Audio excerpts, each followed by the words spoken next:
আচ্ছা, Ramon spectroscopy আমরা এটা একটা ইংলিশ ভার্সানে ক্লাস করেছিলাম। অনেকে রিকোয়েস্টের জন্য পার্সোনালি বলেছে, তাই জন্য আমি আর একটা বেঙ্গলি ভার্সানে একটুখানি বলে দিচ্ছি। মলিকুলার পোলারাইজেবিলিটি কি না, আর প্রপোর্শনাল টু 1/√α। আরটা কি অ্যাক্সিস অফ পোলারাইজেবিলিটি ইলিপসয়েড, আলফাটা হচ্ছে পোলারাইজেবিলিটি।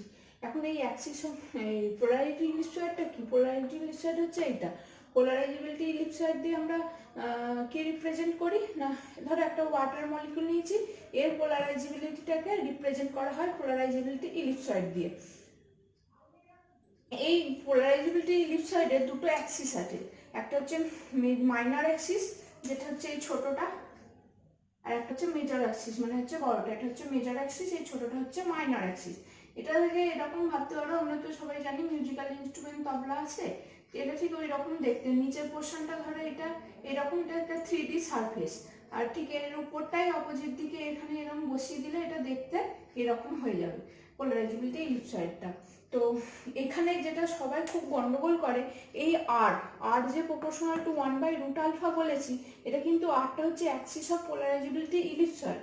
কখনোই আরটা কিন্তু কেমিক্যাল বন্ড লেন্থ নয়, মানে এই অক্সিজেন আর হাইড্রোজেনের যে বন্ড লেন্থের ডিস্টেন্স কিন্তু আর নয়। এই আরটা হচ্ছে এই মেজর অ্যাক্সিস বা মাইনর অ্যাক্সিসকে রিপ্রেজেন্ট করছে, আরটা কিন্তু কেমিক্যাল বন্ড লেন্থ নয়। বারবার বলছি, এখানটা সবাই খুব কনফিউজড হয়ে যায়, এটাকে মাথায় ভালোভাবে ঢুকিয়ে নাও। এই আরটা হচ্ছে মেজর অ্যাক্সিস মাইনর অ্যাক্সিস সব পোলারাইজেবিলিটি ইলিপসয়েড রিপ্রেজেন্ট করছে, আর আরটা কিন্তু কেমিক্যাল বন্ড লেন্থ নয়। এইবার এইখানে যখন ধরো এই অক্সিজেন আর হাইড্রোজেন এই ওয়াটার মলিকুল, এটাকে যদি আমরা স্ট্রেচ করে দিই, বাড়িয়ে দিই, ধরো এরকমভাবে টানি, তাহলে এই বন্ড লেন্থের স্ট্রেচিং এর জন্য ইলেকট্রন ক্লাউডগুলো কি হবে, স্প্রেড করবে। কারণ দুটো নিউক্লিয়াই অনেকটা ডিস্টেন্স দূরে চলে গেছে, তার ফলে কি হবে, ইলেকট্রনগুলো আর অতটাও রিজিড নেই, এখানে কি হচ্ছে, স্প্রেড হয়ে আছে। তাহলে ইলেকট্রন ক্লাউডগুলো এরকম স্প্রেড হয়ে যাওয়ার জন্য কি হবে, পোলারাইজেবিলিটি বেড়ে যাবে, আলফা বেড়ে গেছে। আর আলফা যদি বেড়ে যায়, এই রিলেশন থেকে কি হয়ে যাবে, আরটা কমে যাবে। আরটা কি না, এদের অ্যাক্সিসটা পোলারিটি ইলিপসয়েডটা কমে যাবে। আবারও বলছি, মানে তোমাদের মনে হচ্ছে যে এখানে এটা স্ট্রেচিং করছি, তাহলে তো আর বেড়ে যাওয়ার কথা। যেহেতু আরটা কেমিক্যাল বন্ড লেন্থ নয়, আরটা হচ্ছে পোলারিটি ইলিপসয়েড, সেটা মাথায় রাখতে হবে। তাহলে এইটা যখন দুটো নিউক্লিয়াই যখন স্ট্রেচ করে দিচ্ছি, তখন ইলেকট্রন ক্লাউডগুলো স্প্রেড করে যায়। ইলেকট্রন ক্লাউড যখন স্প্রেড করে যাবে, তখন হচ্ছে আলফা বেড়ে যাবে, আলফা ইলিপসয়েড বেড়ে যাবে, পোলারিটি ইলিপসয়েড বেড়ে গেলে আর হচ্ছে কমে যাবে। একইভাবে যদি এটাকে কমপ্রেস করা হয়, অক্সিজেন আর হাইড্রোজেনটা যদি কাছাকাছি আসে, তাহলে কি হবে, কমপ্রেস করলে ইলেকট্রন ক্লাউডটা কি হবে, রিজিড হয়ে যাবে। কারণ এগুলো পজিটিভ নিউক্লিয়াই, ওরা যত কাছাকাছি আসবে ইলেকট্রনকে তত নিজেদের কাছে ধরে রাখবে। তাহলে এটা যদি রিজিড হয়ে যায়, তখন কি হবে, পোলারাইজেবিলিটি ইলেকট্রন ক্লাউড যত রিজিড হবে পোলারাইজেবিলিটি কমে যাবে, আর হচ্ছে কি বেড়ে যাবে। ধরো সাপোজ ধরো এখানে একটা এই ওয়াটার মলিকুলের ইলেকট্রন ক্লাউড এত আছে, যখন এটা স্প্রেড করছি, তার মানে কি, স্প্রেড করছি মানে ইলেকট্রন ক্লাউডটা স্প্রেড হচ্ছে, এই বন্ড লেন্থটা বাড়াচ্ছি মানে ইলেকট্রন ক্লাউডটা বেড়ে যাচ্ছে। আগে ছিল এখান থেকে এত অবধি, এখন এটা বেড়ে গেছে এতটা। এইটা কিন্তু বন্ড লেন্থ বাড়ার জন্য এটা আলফাটা বাড়ছে, ঠিক আছে। আর এই আরটা কিন্তু বারবার বলছি, এটা হচ্ছে পোলারিটি ইলিপসয়েডের অ্যাক্সিস। আর পোলারিটি ইলিপসয়েডের অ্যাক্সিস আর এর সাথে পোলারিটি রিলেশন কি না, আর প্রপোর্শনাল টু 1/√α। তো এই রামান স্পেকট্রোস্কোপিটা, ভাইব্রেশনাল স্পেকট্রোস্কোপিটা পুরোটাই ডিপেন্ড করছে পোলারিটি ইলিপসয়েড, মানে রামান অ্যাক্টিভ হবে কি হবে না, ভাইব্রেশনাল রামান অ্যাক্টিভ হবে কি হবে না, সেটা ডিপেন্ড করছে। তার কিছু সিলেকশন রুল আছে। কি সিলেকশন রুল না, এই পোলারিটি ইলিপসয়েডটা চেঞ্জ হতে হবে। পোলারিটি ইলিপসয়েড চেঞ্জ হতে হবে, কি চেঞ্জ হতে পারে, এই ইলিপসয়েডটা এখন এরকম আছে, সেটা থেকে এরকম ছোট হয়ে যেতে পারে, বা এতে এরকম শেপ চেঞ্জ হয়ে যেতে পারে, বা ওরিয়েন্টেশন চেঞ্জ হতে পারে। তাহলে change of size, shape and orientation of polarity ellipsoid, এটা হচ্ছে সিলেকশন রুল। যেমন ভাইব্রেশনাল স্পেকট্রোস্কোপি পড়তে গেলে সিলেকশন রুল ছিল delta V equal to +-1। Rotational spectroscopy পড়ার সময় আমার সিলেকশন রুল ছিল ডেল্টা জে +-1। সেরকম এর সিলেকশন রুলটা হচ্ছে কি না, change of size, shape and orientation of polarity ellipsoid, এর কিছু না কিছু একটা চেঞ্জ হতে হবে, তবেই সে রামান অ্যাক্টিভ হবে। যদি কোনো চেঞ্জ না আসে, তাহলে সেটাকে আমরা রামান অ্যাক্টিভ বলতে পারবো না।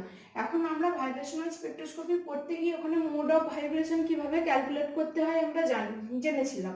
এই রামান স্পেকট্রোস্কোপির ক্ষেত্রে আমরা দুটো এক্সাম্পল নেবো, একটা নন সিমেট্রিক মলিকুল যেটা ওয়াটার নেবো, আর একটা হচ্ছে সিমেট্রিক মলিকুল, সেটা হচ্ছে কার্বন ডাইঅক্সাইড। দুটোর ক্ষেত্রে আমরা রামন অ্যাক্টিভ না অ্যাক্টিভ নয় এবং কেন নয় সেগুলো একটু ডিটেলসে দেখবো। ফার্স্টে আসছি ওয়াটার, একটা নন সিমেট্রিক মলিকুল। এর দেখো মোড অফ ভাইব্রেশন কত হবে, 3n-6। যেহেতু এটা নন লিনিয়ার, তাহলে n কি, এখানে নাম্বার অফ অ্যাটম কটা আছে, 2 আর 1 3টে, তাহলে 3 × 3 -6। নন লিনিয়ার হলে -6 হয়ে যায়, তাহলে এর মোড অফ ভাইব্রেশন হচ্ছে 3টে হবে। তাহলে এই 3টে মোড অফ ভাইব্রেশন কি কি, সিমেট্রিক, অ্যাসিমেট্রিক, বেন্ডিং। তাহলে এই 3টে ভাইব্রেশন আমরা দেখবো মোড অফ ভাইব্রেশন, এটা আমার অ্যাক্টিভ হয় না ইনঅ্যাক্টিভ হয়। তাহলে প্রথমে হচ্ছে সিমেট্রিক স্ট্রেচিং করা হবে, যেটাকে আমি μ1 ধরা হচ্ছে। তাহলে ওয়াটার মলিকুলটা এটা যদি ইকুইলিব্রিয়ামে থাকে, ধরো এটা ধরো ইকুইলিব্রিয়াম পজিশনে আছে, তাহলে এর একটা নির্দিষ্ট পোলারাইজেবিলিটি আছে। একটা মেজর অ্যাক্সিস সবসময় এইরকম মেজর অ্যাক্সিস আর মাইনর অ্যাক্সিসটা এঁকে নিয়ে পোলারিটি লিস্টারটা আঁকবো, এটা ধরো ইকুইলিব্রিয়াম পজিশন। এরপর আমি যদি এটাকে স্ট্রেচ করি, সিমেট্রিক স্ট্রেচিং, দুদিকেই সমান সমান হবে, দুটো বন্ডই সমান সমান স্ট্রেচ যদি করি, তাহলে কি হবে, যদি এটাকে স্ট্রেচিং করি তাহলে কি হবে, নিউক্লিয়াসগুলো পরস্পর থেকে দূরে সরে যাচ্ছে। দূরে সরে গেলে কি হবে, ইলেকট্রন ক্লাউড স্প্রেড করবে। ইলেকট্রন ক্লাউড স্প্রেড করে গেলে কি হবে, আলফা বেড়ে যাবে, পোলারাইজেবিলিটি ইলিপসয়েড। আলফা বেড়ে গেলে কি হয়ে যাবে, আর কমে যাবে। তাহলে এইখানের ক্ষেত্রে কি হবে, আলফা বেড়ে যাচ্ছে আর কমে যাচ্ছে। তাহলে পোলারাইজেবিলিটি ইলিপসয়েড কমে যাওয়া মানে কি, এইখানে যেটা মাইনর অ্যাক্সিস আছে সেটা এর থেকে কম্পারেটিভলি মাইনর অ্যাক্সিসটা এর থেকে ছোট আঁকবো।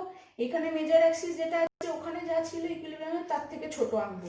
তাহলে তখন ইলিপসয়েডটা দেখতে এরকম হবে। তাহলে এটা হচ্ছে ইকুইলিব্রিয়াম পজিশনে কিছু না কিছু একটা এর পোলারাইজেবিলিটি তো আছেই। সেখান থেকে যখন আমি দুদিকে এরকম ভাবে স্ট্রেচ করব, সিমেট্রিক স্ট্রেচিং, ওয়াটার মলিকুলতে এরকম থাকে। এবার আমি যখন এই নীল দুটো ধরো হাইড্রোজেন মলিকুল, দুটোকে সমানভাবে আমি যদি স্ট্রেচ করি তাহলে এই পজিশনটা পাবো। সেক্ষেত্রে এখানে আলফা বেড়ে যাবে আর কমে যাবে, এটা হচ্ছে সিমেট্রিক স্ট্রেচিং। এবার এটা হলো একটা দিকের এক্সট্রিম। একইভাবে তুমি এটাকে কম্প্রেশন করতে পারো, তাতে এইরকমভাবে বাড়ালাম বন্ড দুটো। একইভাবে আমি যদি কম্প্রেশন করি, অর্থাৎ হাইড্রোজেন মলিকুলগুলোকে অক্সিজেনের দিকে নিয়ে যাচ্ছি, ঠেলে দিচ্ছি, এরকম যদি কম্প্রেশন করি তাহলে তখন সেক্ষেত্রে কি আসবে, সেটা দেখতে কিরকম হবে, বন্ডগুলো তখন বন্ড লেন্থ কি হয়ে যাবে, ছোট হয়ে যাবে। তাহলে বন্ড লেন্থ যদি ছোট হয়ে যায় তখন ইলেকট্রন কার্বনগুলো কি হয়ে যাবে, রিজিড হয়ে যাবে। আলফা কি হয়ে যাবে, পোলারিটি সাইড কমে যাবে, আর কি হয়ে যাবে, বেড়ে যাবে। তাহলে এইখানে যা মাইনর অ্যাক্সিস আছে তার রেসপেক্টে কি হবে, এটা বেড়ে যাবে মাইনর অ্যাক্সিসটা। এখানে যা মেজর অ্যাক্সিস আছে ইকুইলিব্রিয়াম, তার রেসপেক্টে কি হবে, এটা বেড়ে যাবে। তাহলে পোলারাইজেবিলিটি ইলিপসয়েডটা দেখতে কিরকম হবে, এরকম হবে। তাহলে এখান থেকে আমরা দেখলাম যে যদি নন সিমেট্রিক ওয়াটার মলিকুলের সিমেট্রিক স্ট্রেচিং বা সিমেট্রিক কম্প্রেশন করা হয়, দুটো ইকুইলিব্রিয়াম পজিশন থেকে দুটো এক্সট্রিম জায়গায় আমরা যদি দেখি, দেখা যাচ্ছে এদের আস্তে আস্তে এইদিকে এলে স্ট্রেচিং করলে আস্তে আস্তে পোলারিটি লিপসাইডের সাইজটা কমে যাচ্ছে, আর কম্প্রেশন করলে এর সাইজটা আস্তে আস্তে ইকুইলিব্রিয়াম পজিশন থেকে বেড়ে যাচ্ছে। তার মানে কি, পোলারিটি লিপসাইডের একটা চেঞ্জ হচ্ছে, চেঞ্জ অফ সাইজ। পোলারিটি লিপসাইডে হওয়ার জন্য কি হবে, μ1 সিমেট্রিক স্ট্রেচিংটা কি হয়ে যাবে, রামান অ্যাক্টিভ হবে। এবার আসছি আমরা অ্যাসিমেট্রিক স্ট্রেচিং এ। অ্যাসিমেট্রিক স্ট্রেচিং এ কি হয় একটু দেখে নিই। অ্যাসিমেট্রিক স্ট্রেচিং এ ওই সেই একইভাবে ইকুইলিব্রিয়াম ওয়াটার মলিকুলটা এখানে ড্র করে নিলাম। এবার অ্যাসিমেট্রিক, সিমেট্রিক মানে দুটো ওয়াটার মলিকুলকে এরকম সেম ভাবে টানছিলাম, সেম এক্সটেন্টে। অ্যাসিমেট্রিক মানে কি হবে, যে কোনো একটা বন্ডকে অনেক বেশি স্ট্রেচ করলাম আর একটাকে কম স্ট্রেচ করলাম, মানে কম্প্রেশন করলাম। মানে এটাকে যতটা পরিমাণ স্ট্রেচ করবে এটাকে ততটা কম্প্রেশন করবো, এটাকে যতটা এদিকে এরকম স্ট্রেচ করবে এটাকে ততটা কম্প্রেস করবো। তাহলে এই অবস্থায় মানে দুটো বন্ড যেহেতু আলাদা আলাদা, দুটো বন্ডকে ইন্ডিভিজুয়ালি দেখতে হবে। আগের সিমেট্রিকের ক্ষেত্রে সবকটা বন্ডই সমানভাবে স্ট্রেচিং হচ্ছিল, তাই এখানে ইন জেনারেল বলে দেওয়া যাচ্ছে, কিন্তু এখানের ক্ষেত্রে দুটো বন্ডকে আলাদা আলাদা বলতে হবে। এখন এইখানে নিউক্লিয়াইগুলো দূরে সরে গেছে, নিউক্লিয়ার ইলেকট্রন ক্লাউড স্প্রেড করে গেলে কি হবে, আলফা বেড়ে যাবে। আলফা যদি বেড়ে যায় পোলারিটি লিপসাইডের অ্যাক্সিস কি হবে, কমে যাবে। তাহলে এইটা যেহেতু পোলারিটি লিপসাইড অ্যাক্সিসটা কমিয়ে দিচ্ছে, তাহলে এটা রিপ্রেজেন্ট করবে পোলারিটি লিপসাইড মাইনর অ্যাক্সিসকে। তাহলে যেহেতু আরটা কমে যাচ্ছে তাই এইটার রেসপেক্টে আমরা মাইনর অ্যাক্সিস পাবো, এবং মাইনর অ্যাক্সিসটা এমনভাবে ড্র করবো যেটা এই বন্ড লেন্থের সঙ্গে প্যারালাল হয়। এটা হচ্ছে মাইনর অ্যাক্সিস, ধরো এর সাথে প্যারালাল আঁকতে হবে, যেহেতু আর কমে গেছে তাই এটা এর রিপ্রেজেন্ট করবে মাইনর অ্যাক্সিস। এখানের ক্ষেত্রে এই বন্ডটা এবার দেখি, এখানে এই ইলেকট্রন ক্লাউডগুলো কি হয়েছে, রিজিড হয়ে গেছে, কারণ নিউক্লিয়াসগুলো কাছাকাছি চলে এসছে, তাহলে এরা বেশি ইলেকট্রনগুলো নড়াচড়া করতে পারবে না, আলফা কি হবে, কমে যাবে, এটার ক্ষেত্রে আলফা কমে যাবে, আর কি হবে, বেড়ে যাবে। আর যদি বেড়ে যায় তার মানে এ কি করবে, মেজর অ্যাক্সিসটাকে রিপ্রেজেন্ট করবে, তাহলে এর সাথে প্যারালাল করে আঁকবো, এর সাথে প্যারালাল, এর সাথে প্যারালাল, তাহলে পোলারাইজেটিভ লেফট সাইডটা দেখতে এরকম হবে। ইকুইলিব্রিয়ামটা যেটা আগে এঁকেছিলাম সেটা, এটা একটা স্ট্যান্ডার্ড সবসময় থাকবে রেফারেন্স হিসাবে, এখানে কিছু না কিছু তো পোলারাইজেবিলিটি আছে, এটা একটা স্ট্যান্ডার্ড হিসাবে এখানে সবসময় থাকবে। তাহলে এইটা হলো অ্যাসিমেট্রিক স্ট্রেচিং এর একটা এক্সট্রিম পজিশন। এবার একইভাবে উল্টোটা হবে, মানে যে বন্ডটা কম্প্রেস হয়েছে সেই বন্ডটাকে আমি কি করতে পারি, স্ট্রেচ করতে পারি, যে বন্ডটা কম্প্রেস হয়েছে সেই বন্ডটাকে আমি কি করতে পারি, স্ট্রেচ করতে পারি। অর্থাৎ এখানে এই বন্ডটাকে আমি স্ট্রেচ করেছি, এবার এটাকে কম্প্রেস করব, এটাকে যদি কম্প্রেস করতে যাই কি করব, এটা ছোট হবে, এটা কি হয়ে যাবে, বড় হয়ে যাবে, তো কারণ কি এটাকে স্ট্রেচ করলাম, এই কম্প্রেস করলাম, আর এটাকে স্ট্রেচ করলাম, এটাকে ঠিক যতটা অ্যামাউন্ট কম্প্রেস করবো এটাকে ঠিক ততটা অ্যামাউন্ট স্ট্রেচ করব। তাহলে এই ক্ষেত্রে ওই একই কন্ডিশন হবে, এখানে কি হয়েছে, নিউক্লিয়াসগুলো কাছাকাছি চলে এসছে, ইলেকট্রন ক্লাউড রিজিড হয়ে গেছে, তাহলে এইটার ক্ষেত্রে আলফা কমে যাচ্ছে, আর হচ্ছে বেড়ে যাবে। আর এটার ক্ষেত্রে কি হচ্ছে, ইলেকট্রন ক্লাউড স্প্রেড করে যাচ্ছে, আলফা হচ্ছে বেড়ে যাচ্ছে, আর কি হবে, কমে যাবে। তাহলে এখানে যেহেতু আর বেড়ে যাচ্ছে, এইটা তাহলে রিপ্রেজেন্ট করছে কি, মেজর অ্যাক্সিস, মেজর অ্যাক্সিসটাকে তাহলে এর প্যারালাল আঁকতে হবে, মেজর অ্যাক্সিসকে এর প্যারালাল আঁকলাম, আর এটা তাহলে মাইনর অ্যাক্সিস, এর প্যারালাল আঁকবো, এর প্যারালাল লাগলো মাইনর অ্যাক্সিস, তাহলে এটা হলো পোলারিটি বিষয়। তাহলে ইকুইলিব্রিয়াম পজিশন থেকে দুটো এক্সট্রিম কন্ডিশন যদি আমরা দেখি, দুটো এক্সট্রিম কন্ডিশনে দেখতে পাচ্ছি non symmetric water molecular asymmetric stretching এর ক্ষেত্রে দেখতে পাচ্ছি পোলারিটি লিফট সাইডে কি চেঞ্জ হচ্ছে, ওরিয়েন্টেশনটা চেঞ্জ হয়ে যাচ্ছে, দিকটা এইদিকে মুখ করে আছে, ওইদিকে মুখ করে আছে, এটা ইকুইলিব্রিয়াম বা একটা স্ট্যান্ডার্ড রেফারেন্স নিয়ে নিলাম। তাহলে এইটা হচ্ছে যে ওয়াটারের নন সিমেট্রিক ক্ষেত্রে, তাহলে দেখলাম সিমেট্রিকটা হচ্ছে রামান অ্যাক্টিভ, অ্যাসিমেট্রিক স্ট্রেচিংটা হচ্ছে রামান অ্যাক্টিভ। এটা কিসের জন্য রামান অ্যাক্টিভ হচ্ছে, অ্যাসিমেট্রিক স্ট্রেচিং এর ক্ষেত্রে এখানে সাইজ বা শেপ দুজনেই কিন্তু একই আছে, এখানে শুধুমাত্র ওরিয়েন্টেশন চেঞ্জ হচ্ছে। আগের ক্ষেত্রে যেমন শেপ একই ছিল, দেখতে আকার একই, কিন্তু সাইজটা ছোট হয়ে যাচ্ছিল অ্যাসিমেট্রিকের ক্ষেত্রে, এই সরি সিমেট্রিকের ক্ষেত্রে। অ্যাসিমেট্রিকের ক্ষেত্রে সাইজ আর শেপ একই, দুটোই সবাই কিন্তু সেম মানে সাইজ, এবং দুজন সবাইকে দেখতেও একই, শুধু এদের দিক ওরিয়েন্টেশনটা চেঞ্জ হয়ে যাচ্ছে, সেই জন্য এ হয়ে যাবে রামান অ্যাক্টিভ। এবার হচ্ছে আসছি বেন্ডিং মোড, বেন্ডিং মোডের ক্ষেত্রেও এই কি হবে না, ইকুইলিব্রিয়াম পজিশনটা সেম থাকবে, আমি এটা মুছছি না। তাহলে এক্সট্রিম কন্ডিশনটা বেন্ডিং মোডের কি রকম হতে পারে, এখানে ধরো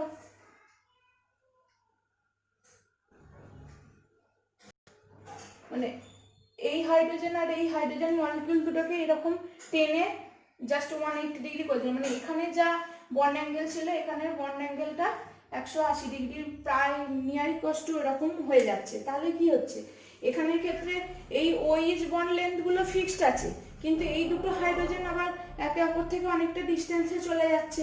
তাহলে এই দুটো বন্ড যদি একে অপর থেকে অনেকটা ডিস্টেন্সে চলে যায়, এখানেও তাহলে কি হবে, ইলেকট্রন ক্লাউডটা কিছুটা হলেও স্প্রেড করবে, মানে এর হাইড্রোজেনের পজিটিভ নিউক্লিয়ার এই ইলেকট্রনের, এই বন্ডের ইলেকট্রনের উপর যে এফেক্টটা ছিল এখানে সেই এফেক্টটা কি হবে, এই বন্ডের উপর অনেকটা কম হবে, মানে এখানে যতটা ইলেকট্রন ক্লাউডটা স্প্রেড করতে পারতো এই হাইড্রোজেন নিউক্লিয়াইটা, ততটা হচ্ছে এখানে যতটা স্প্রেড করতে পারতো, এ কি করেছে, এই নিউক্লিয়াইটের এই ইলেকট্রনগুলোকে কি হবে, নিজের দিকে অ্যাট্রাক্ট করতে পারবে, কিন্তু যখনই এরকম স্প্রেড হয়ে যাবে এর উপর ততটা প্রভাব থাকবে না। তাহলে সেক্ষেত্রে এই ইলেকট্রন ক্লাউড যদি স্প্রেড হয়ে যায়, এক্ষেত্রে কি হবে, আলফা বেড়ে যাবে, আর কি হবে, কমে যাবে। তাহলে এটা যদি আর কমে যায়, এর অ্যাক্সিস অনুযায়ী আমি এটাকে, এটা যেমন এই টাইপের প্যারালাল, তাহলে আর কমে যাচ্ছে বলে আমি মাইনর অ্যাক্সিসের রেসপেক্টে করব, মিরর অ্যাক্সিস আর আমার দেখার দরকার নেই, এটা দেখতে এরকম টাইপের হয়ে যাবে। মানে এর যা মাইনর অ্যাক্সিস আছে তার থেকে এর মাইনর অ্যাক্সিসটা কমিয়ে দিতে হবে, তাহলে এটা দেখতে এরকম একটা সরু টাইপের ইলিপসয়েড হয়ে যাবে। আর একইভাবে এবার যেমন এটাকে এইদিকে ইয়ে করেছি, হাইড্রোজেন বন্ডগুলোকে নিয়ে গেছি, সেরকম হাইড্রোজেন বন্ডগুলোকে কাছেও নিয়ে আসতে পারি, মানে ওটা আউট বাইরের দিকে গেছে, তাহলে এটা ইন হতে পারে, তার মানে এটা তখন দেখতে কি রকম হয়ে যাবে, এটা জাস্ট ডায়াটমিক মলিকুলের মতো হয়ে যাবে। হাইড্রোজেনগুলো তখন কাছাকাছি চলে আসছে, ইলেকট্রন ক্লাউড তখন কি হয়ে যাচ্ছে, আরো রিজিড হয়ে যাচ্ছে, মানে এই নিউক্লিয়াইটা এই বন্ডে ইলেকট্রনকে আরো স্প্রেড করতে দিচ্ছে না, বা এই নিউক্লিয়াইটা এই বন্ডে ইলেকট্রনকে স্প্রেড করতে দিচ্ছে না, বন্ড লেন্থ সেম আছে। তো সেক্ষেত্রে তাহলে এটা যখন ডায়াটমিক মলিকুলের মতো বিহেভ করবে তখন কি হবে, যেহেতু এটা রিজিড হয়ে যাচ্ছে আলফা, এটার ক্ষেত্রে কি হবে, আলফা কমবে আর কি হবে, বাড়বে। আর যদি বাড়ে তাহলে এইটার ক্ষেত্রে কি হবে দেখতে,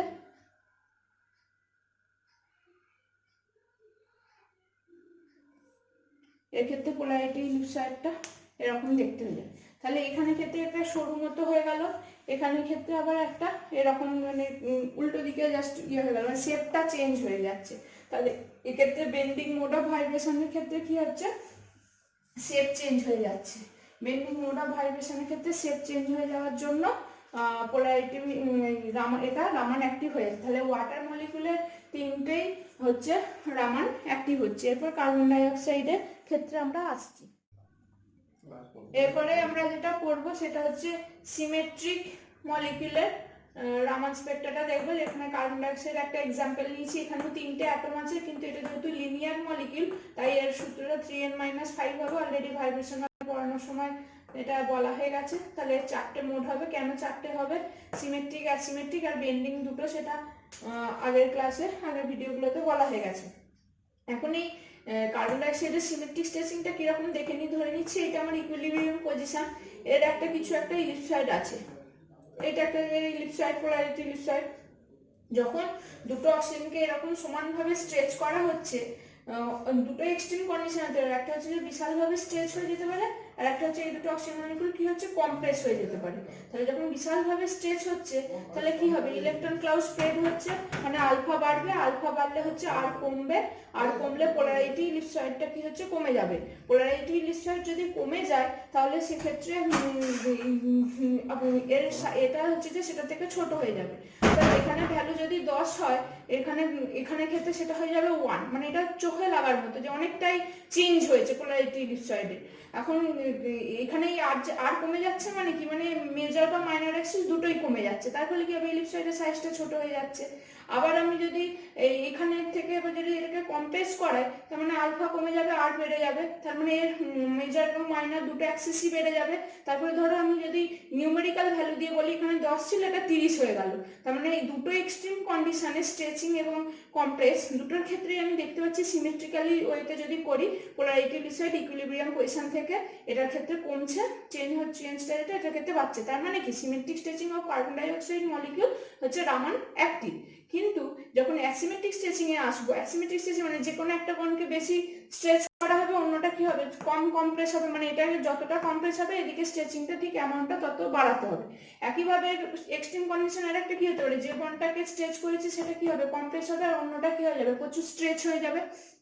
এখন ইকুইলিব্রিয়ামে যদি এটা আমি এর মতোই ধরে নিলাম, ভ্যালুটা নিউমেরিক্যাল 10 যদি ধরে নিই, তাহলে দেখো এখানে এই যে দুটো কন্ডিশনই কি কোনটার জন্য বাড়ছে কমছে, পোলারাইজিবিলিটি ইলিপসয়েড কোন বন্ডের জন্য, আমি সেটা এখানে আর ড্র করতে চাইছি না ইলিপসয়েডটা। কিন্তু একটা জিনিস মাথায় রাখো, দুদিকের এক্সট্রিম কন্ডিশনটাই কিন্তু সেম, এখানে কিন্তু দুদিকের এক্সট্রিম কন্ডিশন কিন্তু সেম না, একটা পুরো স্ট্রেচ হয়েছিল, একটা পুরোটা কম্প্রেস হয়েছে, এখানে কিন্তু দুটো কেসই কিন্তু সেম। তাহলে সেক্ষেত্রে মানে ভ্যালুটা যেটা আসবে, এটাও যদি 8 হয় এটাও 8 হবে, তার মানে দুটো এক্সট্রিম কন্ডিশনে দেখতে পাচ্ছি পোলারিটি কোনো রকম ভাবে চেঞ্জ হচ্ছে না। সেই জন্য অ্যাসিমেট্রিক স্ট্রেচিং এর ক্ষেত্রে কার্বন ডাই অক্সাইড মলিকুল এটা হয়ে যায় রামান ইনঅ্যাক্টিভ। আর বেন্ডিং এর ক্ষেত্রে যেটা হয়, অ্যাসিমেট্রিকের মতনই সেম জিনিস, আমি যদি এই অক্সিজেন মলিকুল দুটোকে উপরের দিকে তুলে দিই, এটা ইকুইলিব্রিয়ামটা ধরো 10, এবার অক্সিজেন দুটোকে আপার সাইডে তুলে দিলাম, ঠিক আছে, তার জন্য যে কিছু একটা মানে ইকুইলিব্রিয়াম থেকে যখন এই পজিশনে যাবে, পোলারিটি ইলিপসয়েড অবভিয়াসলি কিছু একটা চেঞ্জ হবেই, ঠিক আছে, সেই চেঞ্জটা আমি মানে খুবই মানে কম চেঞ্জ হয়, এটা দেখো 10 থেকে 9 হয়েছে। তাহলে এটা যখন আপওয়ার্ডে হচ্ছে, যখন ব্যাকওয়ার্ড ডাউনওয়ার্ডে যখন করছি, সেই ডাউনওয়ার্ডেও সেই একই এক্সটেন্টে হবে বেন্ডিংয়ে, সেটাও 9 হবে। মানে দুটোই এক্সট্রিম কেসে দেখতে পাচ্ছি কোনো রকম পোলারিটি চেঞ্জ হচ্ছে না। তাহলে কি অ্যাসিমেট্রিক এবং বেন্ডিং দুটোর ক্ষেত্রেই দেখতে পাচ্ছি এক্সট্রিম ইকুইলিব্রিয়াম পজিশন থেকে এক্সট্রিম কেসে কোনো রকম চেঞ্জ পাচ্ছি না। সেই জন্য এই দুটো মোড অফ ভাইব্রেশন হচ্ছে রামান ইনঅ্যাক্টিভ হয়ে যাবে। এইটা অলরেডি আমি ইংলিশ ভার্সনে graphical representation polarity side versus displacement দিয়ে দেখেছি, সেটা একটু তোমরা ওখান থেকে দেখে নিও। এই দুটো জায়গা হচ্ছে খুব ইম্পর্টেন্ট। আর একটা এখানে কম্পারিজন যেটা ছিল, ভাইব্রেশনাল স্পেকট্রোস্কপি পড়তে গিয়ে দেখবে সিমেট্রিক স্ট্রেচিং যখন কার্বন ডাইঅক্সাইড মলিকুলের হচ্ছে আমরা ভাইব্রেশনাল স্পেকট্রোস্কপি পাচ্ছিলাম না, কিন্তু এখানে তাহলে এই মোড অফ ভাইব্রেশন পেতে গেলে, এই মোডটা আমরা পেতে গেলে আমরা কি হবে, রামান দিয়ে আমাদেরকে এটা এক্সপ্লেন করতে হবে। অনেক জায়গায় আমরা বলে থাকি যে এটা, আমি নিজেই বললাম যে রামান ইনঅ্যাক্টিভ, অ্যাসিমেট্রিক বা bending Raman inactive. Actually inactive নয়, এই যে এগুলোর তো একটা করে স্পেকটা দেয়। ধরো এই কার্বন ডাইঅক্সাইড মলিকুলের এই সিমেট্রিক স্ট্রেচিং এর জন্য ধরো একটা ইন্টেন্স এরকম একটা পিক পেলাম, হয় অ্যাসিমেট্রিক আর বেন্ডিং এর জন্য ধরো এরকম একটা পেলাম। মানে এগুলো খুব নেগলিজেবল, মানে আছে কিছুটা অ্যামাউন্ট, এই যে চেঞ্জ হচ্ছে 10 থেকে 8 বা 10 থেকে 9, জাস্ট ফর এক্সাম্পলের জন্য ভ্যালুগুলো বলেছি, মানে কিছু একটা চেঞ্জ হচ্ছে, কিন্তু এর মতো এতটা ইন্টেন্স নয়, সেজন্য এটাকে অ্যাক্টিভ বলা হচ্ছে, এগুলোকে ইনঅ্যাক্টিভ বলা হচ্ছে। অ্যাকচুয়ালি এদের ইন্টেন্সিটি প্রচুর কম।